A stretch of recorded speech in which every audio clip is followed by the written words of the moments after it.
Booking na, skandal ni Sugar at Willie Revillame. 7 years na palang magkarelasyon. Maugong na pinag-uusapan nga ng skandalo ni Willie Revillame at dating member ng sikat na dance group noon na sex bomb dancer na si Sugar Mercado. Sinasabing di umano ay 7 years na silang magkarelasyon na Willie Revillame at Sugar. Ito ay matapos maitapik at ibuking ng veteranong kolumnista na si Christy Fermin sa kanilang YouTube channel na Showbiz Now Na at meron pang paresibo. Matatandang hindi ito ang unang beses na napabalita ang relasyon ni Sugar Mercado at ang veteran host at actor na si Willie Revillame.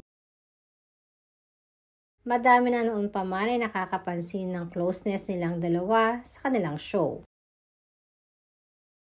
Sa Wawawin din di umano ay madaming nakapansin ito. Subalit sa isang interview naman noon ay pinasinungalingan ito ni Sugar Mercado. At maraing itinanggi naman ito ni Sugar na hindi ito totoo at si Willie ay parang kapatid at tatay na lamang ang turing niya dito. Subalit madami naman na napapabalita online na ito di umano ang dahilan ng pagkakatanggal ni Sugar sa nasabing show. Subalit sa nakaraang episode ng Showbiz Now Na ay topic naman ni Christy Fermin kasama ang kanyang dalawang co-host na sina Romel Chica at Wendell ang video na naipost ni Sugar sa kanyang social media account. At sa naturang video nga ay nakikipag-away, nakikipagsagutan nitong si Sugar sa isang babae na hindi naman ipinakita ang muka at pangalan. Sa nasabing video ay marinig mo na sinisigawan nga ni Sugar ang taong kausap niya at sinasabihan niyang umalis na sinasagot din ito ni Sugar na sinungaling na mukhang nasa labas ng bahay ang kausap niya. Kinumpirma naman ito ni Christy Fermin na si Willie Revillame nga ang tinutukoy ng babaeng kasagutan ni Sugar.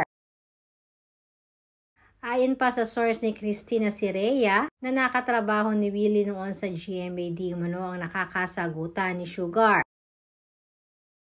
Na sinasabi naman ni Christy Fermin na wala namang relasyon si Willie sa babaeng iyon. Subalit ang palaisipan naman di umano kina Christy Fermin ay kung bakit itinatanggi pa ni Sugar at ni Willie ang kanilang relasyon.